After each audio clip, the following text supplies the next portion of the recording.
Hello everyone, ഞാൻ Dr.Xavier. പുതിയൊരു വീഡിയോയിലേക്ക് എല്ലാവർക്കും സ്വാഗതം. ഇന്നത്തെ വീഡിയോയിൽ ടിനിറ്റസ് അഥവാ കർണനാദം, ചെവിയിൽ മുഴക്കവും ബെല്ല് റിങ് ചെയ്യുന്ന പോലത്തെ ശബ്ദവും തനിയെ കേൾക്കുക. ഇത് സ്വയം കേൾക്കുകയോ അടുത്തിരിക്കുന്ന ആൾക്ക് കേൾക്കുകയോ ചെയ്യാം. ഈ രോഗാവസ്ഥയെ ടിനിറ്റസ് എന്ന് മോഡേൺ മെഡിസിൻ വിളിക്കുന്നു. ആയുർവേദത്തിൽ ഈ രോഗാവസ്ഥയെ കർണനാദം എന്നാണ് പറയുന്നത്. നമ്മുടെ ചെവിയിൽ എല്ലാവർക്കും അറിയാവുന്ന മനുഷ്യ ശരീരത്തിലെ ഏറ്റവും ചെറിയ 3 അസ്ഥികളാണ് മാലിയസ്, സ്റ്റേപ്പിസ്, ഇൻകസ്. അതുപോലെ ഇവയെ നിയന്ത്രിക്കുന്ന നാഡീവ്യൂഹവും രക്തചംക്രമണ വ്യവസ്ഥയും ഇവയെല്ലാം ചേർന്നതാണ് ശ്രവണേന്ദ്രിയം.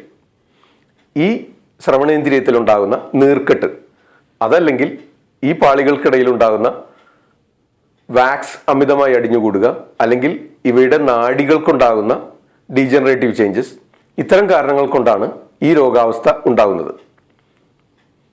ആയുർവേദത്തിലെ ശബ്ദഗുണകം ആകാശം എന്ന് പറഞ്ഞു വെച്ചിട്ടുണ്ട്. അതായത് ശബ്ദത്തെ, ശ്രവണേന്ദ്രിയത്തെ നിയന്ത്രിക്കുന്നത് ആകാശഭൂതമാണ്. പഞ്ചമഹാഭൂതങ്ങളിലെ ആകാശഭൂതമാണ്. അതായത് ആകാശഭൂതവും വായുഭൂതവും ചേർന്നാണ് വാതദോഷം നിർമ്മിച്ചിരിക്കുന്നത്. ഈ വാതദോഷമാണ് ശ്രവണേന്ദ്രിയത്തെയും ശ്രവണത്തെയും നിയന്ത്രിക്കുന്നത്. ആയതിനാൽ ഇത്തരം രോഗാവസ്ഥയിൽ വാതദോഷത്തെയാണ് ചികിത്സിക്കേണ്ടത്. ഈ രോഗാവസ്ഥയിലെ ഒരു അനുകൂല ഘടകവും 2 പ്രതികൂല ഘടകവും എന്താണെന്ന് നമുക്ക് പരിശോധിക്കാം. അതായത് വാദത്തിന്റെ സ്ഥാനം മനുഷ്യ ശരീരത്തെ 3ആയി തിരിച്ചാൽ മധ്യഭാഗം പിത്തസ്ഥാനവും, അധോഭാഗം വാദസ്ഥാനവും, ഊർധ്വഭാഗം കഫസ്ഥാനവുമാണ്. ശ്രവണേന്ദ്രിയം ഊർധ്വചത്രുവിന് മുകളിലാണ്, കഫസ്ഥാനത്താണ്. കഫസ്ഥാനത്ത് വാദദോഷം വർദ്ധിച്ചാണ് ഈ രോഗാവസ്ഥ ഉണ്ടാകുന്നത്. ആയതിനാൽ ഇത് ചികിത്സിച്ച് ഭേദമാക്കുന്നതിന് എളുപ്പമാണ്. എന്നിരുന്നാലും കഫദോഷത്തിലും വാദദോഷത്തിലും കോമൺ ആയിട്ടുള്ള ഒരു ക്യാരക്ടറാണ് ശീതത്വം, തണുപ്പ്. തണുപ്പ് വർദ്ധിച്ചാൽ വാദവും കോപിക്കും, കഫവും വർദ്ധിക്കും. ആയതിനാൽ തണുപ്പ് തട്ടുന്നത് വഴി ഈ രോഗം കൂടുതലായി കാണുന്നു. അതായത് പതിവിന് വിപരീതമായി സ്വിമ്മിംഗ് പൂളിൽ മുങ്ങിക്കുളിക്കുക, അല്ലെങ്കിൽ തണുത്ത വെള്ളത്തിൽ ജലാശയങ്ങളിലും കുളങ്ങളിലും മുങ്ങിക്കുളിക്കുക, അല്ലെങ്കിൽ തണുപ്പ് സ്ഥലങ്ങളിൽ, തണുപ്പ് രാജ്യങ്ങളിൽ കൂടുതൽ കാലം നിവസിക്കുക. ഇന്ന് ഈ സംശയവുമായി വിളിച്ചിരുന്ന ഒരു രോഗി 2 വർഷത്തിന് മുൻപ് 6 മാസക്കാലത്തോളം UK മകളുടെ കൂടെ താമസിക്കുകയുണ്ടായി. അതിനുശേഷമാണ് അവർക്ക് ഈ രോഗാവസ്ഥ ഉണ്ടായത്. അപ്പോൾ നമുക്ക് പതിവില്ലാത്ത സാഹചര്യത്തിൽ, അതായത് തണുപ്പ് കൂടുതലായി ഉണ്ടാകുന്ന സാഹചര്യത്തിൽ ജീവിക്കാൻ ഇടവന്നാൽ ഇത് ബാധിക്കും. ഒപ്പം തന്നെ നമുക്ക് നേരം വൈകി ഇരുട്ടി കുളിക്കുന്ന ശീലമുള്ളവർ നിങ്ങളിൽ പലരും ഉണ്ടാവും. ഇരുട്ടായതിനു ശേഷം കുളിക്കുക, അല്ലെങ്കിൽ വെയിൽ ചൂടായതിനു ശേഷം നട്ടുച്ചയ്ക്ക് കുളിക്കുക. ഇത് പതിവായി നിത്യേന ശീലമാക്കിയവർക്ക് ശിരസിൽ നീർക്കെട്ടുണ്ടാകുന്നതിന് സാധ്യത കൂടുതലാണ്. ഞാൻ നേരത്തെ പറഞ്ഞ ശ്രവണേന്ദ്രിയത്തെ നിയന്ത്രിക്കുന്ന നാഡികളെയും രക്തക്കുഴലുകളെയും ഈ തലനീരിറക്കം ശിരസിൽ നിന്നും നീരിറങ്ങി ഈ നാഡികളെ ബാധിക്കുമ്പോഴും ഈ രോഗാവസ്ഥയ്ക്ക് കാരണമാകുന്നുണ്ട്. അപ്പോൾ തണുപ്പ് തട്ടിയാലും, തണുപ്പ് സാഹചര്യങ്ങൾ ജീവിച്ചാലും, തണുത്ത വെള്ളത്തിൽ മുങ്ങിക്കുളിക്കുക, അതുപോലെ തലനീരിറക്കം, വാദം വർദ്ധിക്കുക, ഇത്തരം കാരണങ്ങളാണ് ഈ രോഗാവസ്ഥ സംജാതമാകുന്നത്. ഇത്തരം കാരണങ്ങളാലാണ്. ഓക്കെ, അപ്പോൾ ആദ്യമായിട്ട് ചികിത്സയുടെ ആദ്യപടി എന്നോണം ഈ സാഹചര്യങ്ങൾ ഒഴിവാക്കണം. തണുത്ത കാറ്റേൽക്കുക, വാഹനങ്ങളിൽ സൈഡ് സീറ്റിലൊക്കെ ഇരുന്ന് യാത്ര ചെയ്യാതിരിക്കുക, പുലർച്ചെ മഞ്ഞു കൊള്ളുന്നതും രാത്രികാലങ്ങളിൽ സഞ്ചരിക്കുന്നതും ഒഴിവാക്കുക. അതുപോലെ AC കൂടുതലായിട്ട് ഉപയോഗിക്കുക. AC-യുടെ നേരെ താഴെ, അല്ലെങ്കിൽ ഫാനിൻ്റെ നേരെ താഴെ കാറ്റേൽക്കുന്ന രീതിയിൽ കിടക്കാതിരിക്കുക. മങ്കി ക്യാപ്പും മഫ്ലറൊക്കെ ഉപയോഗിക്കുക. തണുപ്പിൽ നിന്ന് പ്രൊട്ടക്ഷൻ നേടുന്നതിന് വേണ്ട എല്ലാ കാര്യങ്ങളും ചെയ്യുക. തണുത്ത വെള്ളം കുടിക്കുന്നത് ഒഴിവാക്കുക. ഫ്രിഡ്ജിൽ നിന്നുള്ള ആഹാര സാധനങ്ങളും അതുപോലെ കൂൾ ഡ്രിങ്ക്സും ഐസ്ക്രീം, അങ്ങനെ എല്ലാ തണുപ്പും ഒഴിവാക്കുക. തണുപ്പ് ശീലിച്ചാൽ ഈ രോഗം കഫസ്ഥാനത്താണ്, ശിരസിലാണ് ബാധിക്കുന്നത്. അപ്പോൾ കഫം വർദ്ധിക്കും. അതുപോലെ തന്നെ വാദദോഷമാണ് ഈ രോഗാവസ്ഥ ഉണ്ടാക്കുന്നത്. അപ്പോൾ വാദം വർദ്ധിക്കാനും ഇടയാക്കും. ആയതിനാൽ തണുപ്പ് പൂർണ്ണമായിട്ട് ഒഴിവാക്കണം. ഒപ്പം തന്നെ വീടിനകത്ത് ചപ്പൽ ഉപയോഗിക്കാം. നമുക്ക് പാദത്തിനടിയിലുള്ള മർമ്മസ്ഥാനങ്ങളിലൂടെ തണുപ്പ് ശിരസ് വരെ എത്തും. മർമ്മങ്ങളിലൂടെ. ആയതിനാൽ വീട്ടിനകത്ത് ചെരുപ്പ് ഉപയോഗിക്കുക. തണുപ്പ് തട്ടുന്ന സാഹചര്യങ്ങൾ ഉണ്ടായാൽ കഴിവതും ഒഴിവാക്കുക. ഉണ്ടായാൽ മങ്കി ക്യാപ്പും മഫ്ലറൊക്കെ ഉപയോഗിക്കുക. തൊപ്പി ധരിക്കാൻ ശീലമാക്കുക. നമുക്ക് പുരുഷന്മാർക്കൊക്കെ തലമുടിയൊക്കെ ചെറുതാക്കി ക്രോപ്പ് ചെയ്ത് നിർത്താം. അപ്പോൾ തല വേർത്ത്, ഇപ്പോൾ ഇനി വരാനിരിക്കുന്ന ചൂടുകാലങ്ങളിൽ തല വേർത്ത് നീരിറങ്ങുന്നത് ഒഴിവാക്കാം. പുരുഷന്മാർക്ക് മാത്രമല്ല, നമ്മൾ മുടിയൊക്കെ കട്ട് ചെയ്ത് ഒരു ടീഷർട്ടൊക്കെ ഇട്ട് കൂളിംഗ് ഗ്ലാസ് ഒക്കെ വെച്ച് ലിപ്സ്റ്റിക് ഒക്കെ ഇട്ടുള്ള സുന്ദരികളായ അമ്മൂമ്മമാരെ കണ്ടിട്ടില്ലേ? മുടിയൊക്കെ ബോബ് കട്ടൊക്കെ അടിച്ച് അങ്ങനെയാവാം. സ്ത്രീകൾക്കും ആകാവുന്നതാണ്. അപ്പോൾ ഇവർക്ക് തലവേർത്ത് നീരിറങ്ങുന്നതിനുള്ള സാഹചര്യവും തണുപ്പ് തട്ടുന്നതിനുള്ള എല്ലാ സാഹചര്യങ്ങളും ഒഴിവാക്കേണ്ടതുണ്ട്. അത് ഭക്ഷണ രീതികളിലും ജീവിത രീതികളിലും മാറ്റം വരുത്തണം. അതാണ് ആദ്യപടി. ഓക്കെ. അപ്പോൾ ഭക്ഷണം എന്ന് പറഞ്ഞാൽ ഇതുപോലെ തണുപ്പുണ്ടാകുന്ന എല്ലാ ആഹാരങ്ങളും ഒഴിവാക്കണം. തണുപ്പെന്ന് പറയുമ്പോൾ തണുത്ത വെള്ളം മാത്രമല്ല, നാം ആഹാരം കഴിച്ച് ദഹിച്ചതിന് ശേഷം ശരീരത്തിൽ കുളിർമ, തണുപ്പുണ്ടാക്കുന്ന ആഹാരങ്ങളും ഒഴിവാക്കണം. ഉദാഹരണത്തിന് ഞാൻ മുൻ വീഡിയോകളിൽ പറഞ്ഞിട്ടുള്ളതുപോലെ ഇളവൻ, വെള്ളരിക്ക, കുമ്പളങ്ങ, കുക്കുംബർ, തണ്ണിമത്തൻ, ചെറുപഴം, മുന്തിരി ഇതെല്ലാം തണുപ്പാണ്. അപ്പോൾ ഇതെല്ലാം കൂടുതലായിട്ട് നിങ്ങൾ കഴിക്കുന്നുണ്ടെങ്കിൽ ഒഴിവാക്കണം. മുൻപറഞ്ഞ തണുപ്പുള്ള സാഹചര്യങ്ങൾ ഒഴിവാക്കണം. അടുത്തതായിട്ട് നമുക്ക് ഈ ഇറക്കം ഇല്ലാതാക്കുന്നതിന് സഹായകമായ ആയുർവേദ ഔഷധങ്ങൾ ഒട്ടനവധി ധാരാളം പറഞ്ഞിട്ടുണ്ട്. ചികിത്സാ തത്വങ്ങളും കർണനാഥത്തെ ചികിത്സിക്കുന്നതിന് വേണ്ടതായ കാര്യങ്ങൾ ആയിരക്കണക്കിന് വർഷങ്ങൾക്ക് മുൻപ് തന്നെ പുരാതന ആയുർവേദ ഗ്രന്ഥങ്ങളിൽ വ്യക്തമായി പറഞ്ഞിട്ടുണ്ട്. ഓക്കെ. ഈ ഘടകം, ഈ രോഗം ബാധിക്കുന്നത് യുവാക്കളിലാണെങ്കിൽ ചികിത്സ പ്രായേണ എളുപ്പമാണ്. കാരണം അത് പ്രായത്തിൻ്റെ ആദ്യ പകുതിയിൽ ജനിച്ച ആദ്യ പകുതിയിൽ നമ്മുടെ ജീവിതകാലത്തെ മൂന്ന് പങ്കായിട്ട് വിഭജിക്കുകയാണെങ്കിൽ ആദ്യത്തെ ഭാഗം കുഞ്ഞുനാളിൽ കഫം വർദ്ധിച്ചിരിക്കുന്നു. അതുപോലെ മധ്യഭാഗത്ത് യുവാക്കളിൽ പിത്തം വർദ്ധിച്ചിരിക്കുന്നു. വാർദ്ധക്യത്തിൽ ഏകദേശം 50 വയസ്സിന് മുകളിൽ വാദം വർദ്ധിച്ചിരിക്കുന്നു. അപ്പോൾ ഈ രോഗം വാദം വർദ്ധിച്ചിരിക്കുന്നതാണ്. വാതദോഷമാണ് ഇവിടെ നിർണായകമായിട്ടുള്ളത്. അപ്പോൾ വാദം വർദ്ധിക്കുന്നു. അപ്പോൾ പ്രായമേറിയവരാണെങ്കിൽ ഇത്തരം ദോഷം ഉണ്ടാകുമ്പോൾ നമ്മൾ കൂടുതലായിട്ട് ശ്രദ്ധിക്കേണ്ടതുണ്ട്. അപ്പോൾ തണുത്ത ആഹാര വിഹാരങ്ങൾ ഒഴിവാക്കണം. അടുത്തതായിട്ട് നീരിറക്കം ഉണ്ടാക്കുന്ന സാഹചര്യങ്ങൾ ഒഴിവാക്കണം. രാത്രി വൈകിയും നട്ടുച്ചയ്ക്കൊക്കെ കുളിക്കുന്ന ശീലമുള്ളവരുണ്ടെങ്കിൽ അത് മാറ്റേണ്ടതുണ്ട്. ഓക്കെ. അപ്പോൾ ഇത്തരം കാര്യങ്ങൾ ശ്രദ്ധിച്ചാൽ തന്നെ നിങ്ങൾക്ക് പകുതി ആശ്വാസം ലഭിക്കും. ഇനി നമുക്ക് ആയുർവേദ ചികിത്സാ തത്വങ്ങൾ എങ്ങനെ ഈ രോഗത്തിൽ ചികിത്സിക്കുന്നു എന്ന് നോക്കാം. അതായത് വാദമാണ് ഇതിലെ പ്രധാന ദോഷമെന്ന് ഞാൻ വീണ്ടും പറഞ്ഞുവല്ലോ. അപ്പോൾ വാദത്തിനുള്ള ചികിത്സ സ്നേഹനം, അതായത് സ്നിഗ്ധത. വാദം രൂക്ഷമാണ്. അപ്പോൾ അതിൻ്റെ ജസ്റ്റ് ഓപ്പോസിറ്റ് പ്രോപ്പർട്ടീസ് ആണ് സ്നിഗ്ധത. അപ്പോൾ അതിനായിട്ട് തൈലയോഗങ്ങളും ഘൃതയോഗങ്ങളുമാണ് സ്നേഹനത്തിനായിട്ട് ആചാര്യൻ നിർദ്ദേശിച്ചിട്ടുള്ളത്.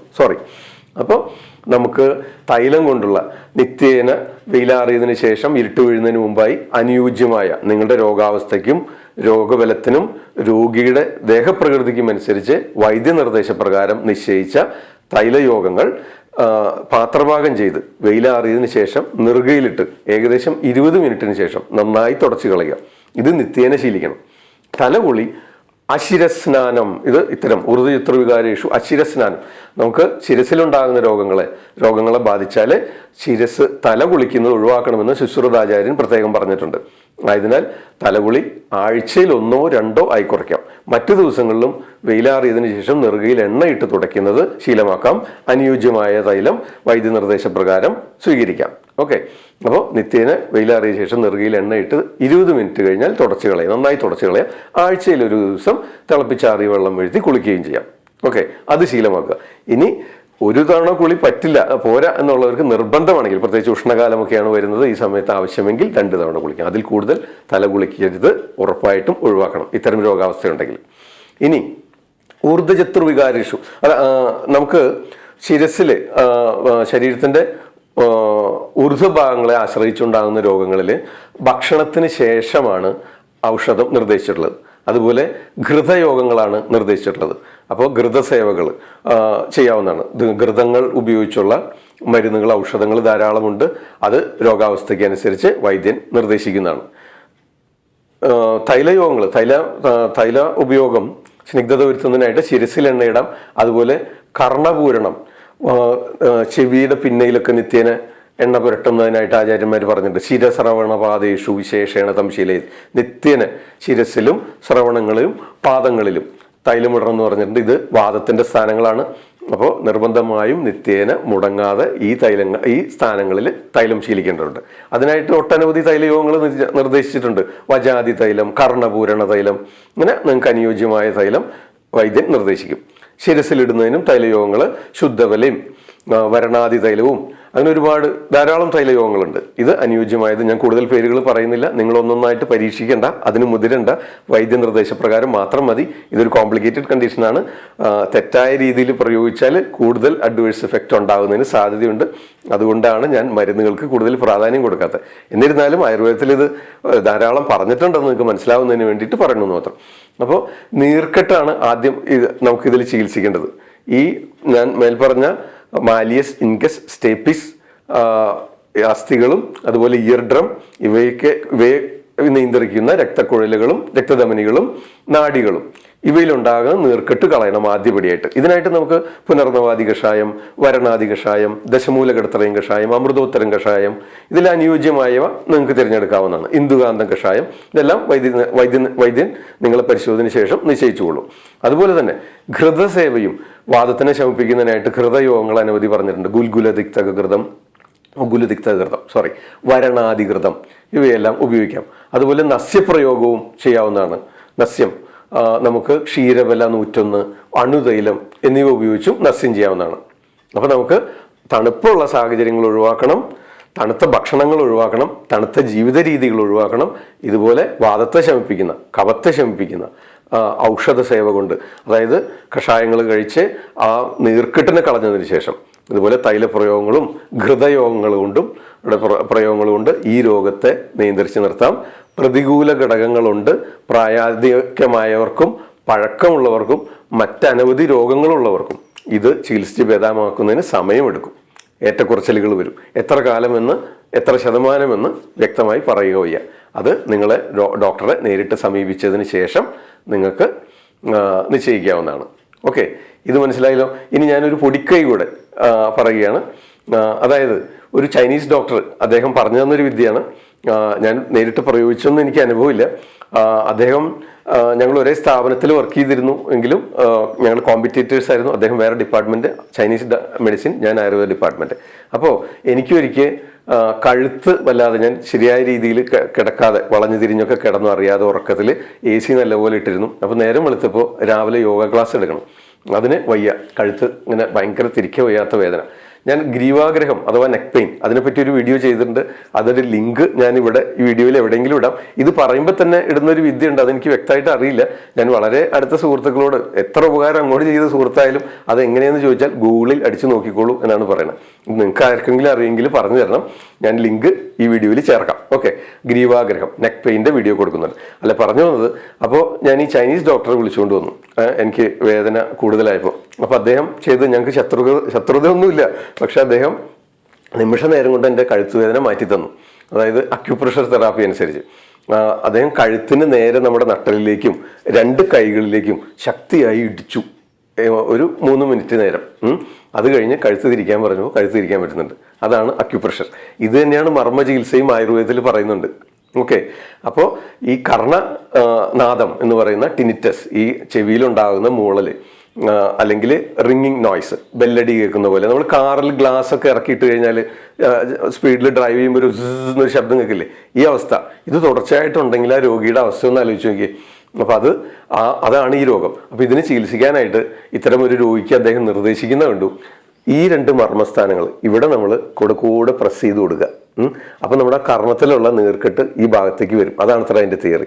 ഇതൊരു മർമ്മമാണ്, ഇതൊരു മർമ്മമാണ്. ഈ 2 സ്ഥാനങ്ങളിലും ഇടയ്ക്കിടെ കൂടെ ഓരോ നിമിഷം വീതം നന്നായി പ്രസ് ചെയ്യുക. ചെറിയ വേദന എടുക്കും. ഇത് ചെയ്തു കഴിഞ്ഞാൽ ആ വേദന കുറയുമെന്ന് അക്യുപ്രഷർ തിയറിയിൽ പറയുന്നു. എനിക്ക് അനുഭവമില്ല, നിങ്ങൾക്ക് പ്രയോഗിച്ച് നോക്കാവുന്നതാണ്. ഓക്കെ, വീഡിയോ ഇഷ്ടമായെന്ന് വിചാരിക്കുന്നു. ഇഷ്ടമായെങ്കിൽ ലൈക്ക് ചെയ്യാൻ മറക്കരുത്. മറ്റുള്ളവരുടെ അറിവിലേക്കായി ഷെയർ ചെയ്യണം.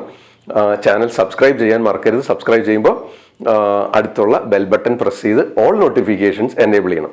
അപ്പോൾ ഞാൻ പോസ്റ്റ് ചെയ്യുന്ന എല്ലാ വീഡിയോയുടെയും നോട്ടിഫിക്കേഷൻ നിങ്ങൾക്ക് ലഭിക്കുന്നതാണ്. തൽക്കാലം നിർത്തട്ടെ. മറ്റൊരു വീഡിയോയിൽ വീണ്ടും കാണാം.